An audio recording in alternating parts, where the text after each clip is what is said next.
10 साल की इनकम्बेंसी थी, आपके पास मुद्दा भी बड़ा था, आपको धर्म पे राजनीति करनी है कि उस पे करनी है। ठीक है, मैं बताता। अच्छा, मोहम्मद फारूक खान 10 साल सजा याफ्ता आतंकवादी, 10 साल सजा याफ्ता आतंकवादी कश्मीर में, उसको इन्होंने चुनाव लड़वाया। अरे यूपी आओ भाई, यूपी आ जाओ। मुसलमानों की बात कर रहा हूं, समाजवादी पार्टी की जगह भी नहीं है, यूपी आ जाइए। ये एंकर कौन है, ये किया यूपी में की सीट है, कश्मीर पहले ये डिसाइड कर लेते मेरी डिबेट यूपी पे आज, तो पहले ये डिसाइड। चलिए आप बोल लीजिए। देखिए सुनिए ना सर, आपके पास बाद में सुनिए सर, आपके पास यही टाइम है, आपको कश्मीर डिस्कस करना है कि उत्तर प्रदेश चॉइसेस योर्स बाद में मत देना, विपक्ष को मौका नहीं दिया। ठीक है बोलिए। मैं उसका जवाब दे रहा हूं। दोहरा चरित्र नहीं है हमारे लिए। पहले मैंने आपको लिस्ट भी दी थी। हमारे लिए शिक्षा मुद्दा है, हमारे लिए विकास मुद्दा है, हमारे लिए लॉ एंड ऑर्डर मुद्दा है, हमारे लिए इंफ्रास्ट्रक्चर मुद्दा है, इनकी चोरी मुद्दा है जो इन्होंने की। ये पहली जांच थी, ये पहली जांच थी जहां पे, सुनिए पहले, ये पहली जांच थी जहां पे अक्यूज्ड भी ट्रस्ट, रेस्पोंडेंट भी ट्रस्ट, कंप्लेनेंट भी ट्रस्ट, जज भी ट्रस्ट। मुस्लिम वोटर इतना राम का नाम लेंगे रहेगा ना साहब। आज मुस्लिम जो है, मुस्लिम वोटर भी विकास चाहते हैं। मुस्लिम वोटरों का भी उतना ही नुकसान होता है जब महंगाई होती है, उनका भी उतना ही नुकसान होता है जब देश को कहीं भी नुकसान होगा, जब महंगाई बढ़ेगी, प्रदेश आप में मंदिर बनवा रहे हैं बहुत बड़ा शिव मंदिर, आप राम की शरण में जा रहे हैं, आप भंडारा करवा रहे हैं, ये सब ठीक है ना आपकी राजनीति के लिए? 170 सीटें 270 के लिए बहुत जरूरी है। मुसलमानों को सबसे पहले रोटी रोजगार, जब नीट में ये डकैती डालते हैं 2024 में 1 साल लग जाते हैं मुखिया को पकड़ने में, और 2026 में फिर वही टीम करवा रही होती है। मुस्लिमों को भी उनके भी बच्चे पढ़ते हैं। थोड़ा एक बार अखिलेश जी का ना बयान और सोशल मीडिया प्रोफाइल देखिएगा, यही मुद्दा बार बार आ रहा है, इसीलिए मैं आपसे पूछ रही हूं। खुद कहा था कि मैं पूजा नहीं करता, खुद इनके पता नहीं किसने क्या क्या कहा था। अरे क्या डकैत लोग नेता के भाषण याद नहीं रखते क्या? डकैत लोग।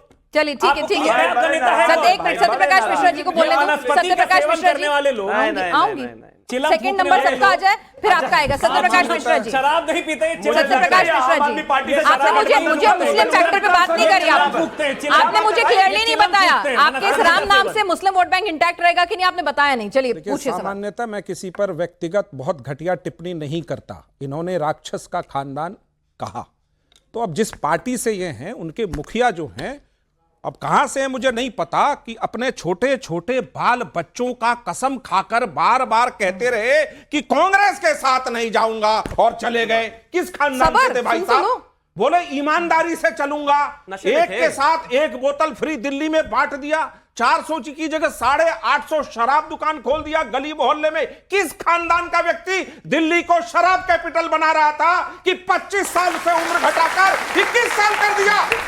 किस खानदान का था वो? मैं जानना चाहता हूं आपसे, बताइए। वो राक्षस था, भूत प्रेत पिशाच किस खानदान का था? बताइएगा। आपने पर्सनलाइज अटैक किया तो जवाब भी दे दीजिए। उनका खानदान मुझे नहीं मालूम, लेकिन एक चीज बात समझ में आ गई, वो अवसरवादी खानदान से था, वो भ्रष्टाचारी खानदान से था, उसकी पूरे के पूरे कुनबे भ्रष्टाचार में आज लिप्त हैं और केस फेस कर रहे हैं। तो उनके खानदान पर थोड़ा प्रकाश आपको देख देना चाहिए था। सवाल एक ही है, उत्तर प्रदेश में अगर राम मंदिर में चोरी हुई है, वो देश में सनातन संस्कृति के खिलाफ कुकृत्य है, प्रभु राम के खिलाफ कुकृत्य है। जो भी व्यक्ति शामिल है, एक एक आदमी जेल में सड़ाए जाएंगे, ये सरकार का वादा है, और ये राम के खिलाफ कोई अपराध बर्दाश्त नहीं होगा। गलत हुआ है जो हुआ है, वो नहीं होना चाहिए था, वो कलंक का टीका है, हम मानते हैं इस बात को। लेकिन आपने कार सेवकों पे गोली चलाई, उनके प्रभु परिवार से माफी मांग लीजिए। आपके क्या नहीं, वो खानदान वाले ना ना ना, मेरी नानी कहती थी नाना बेटा मस्जिद तोड़ के मेरा नाम नहीं रहेगा। आज दिन भर वही घूमते रहते। ऐसे नौटंकी बाज की पार्टी दूसरे का खानदान बता रही है, शर्म नहीं आई? शिक्षा मंत्री शिक्षा भी बांट रहे थे, वो दारू मंत्री भी थे। मनीष सिसोदिया ऐसा देश में कभी नहीं हुआ। आपने पर्सनलाइज अटैक किया था, शराब मंत्री हो, कौन से खानदान का था वो? ठीक है, बस सत्य प्रकाश मिश्रा जी, बस ठीक है भाई। आपने उन पर पर्सनल, आपने उन्हें राक्षस के खानदान का कहा, उन्होंने जवाब दे दिया। नहीं नहीं, ये किसी के आप माफी मांगेंगे? ये नहीं कहिए ना। ठीक है, बोलिए ना, बोलिए तो सही, आप जवाब दीजिए। आपने आरोप लगाया भाई, कोई अपने खानदान के बारे में ये नहीं सुनना चाहेगा ना सर। आपको बोलेंगे आपको अच्छा लगेगा, आपको बोलेंगे आपको अच्छा लगेगा। एक सेकंड सत्यप्रकाश जी, बस आपने जवाब दे दिया।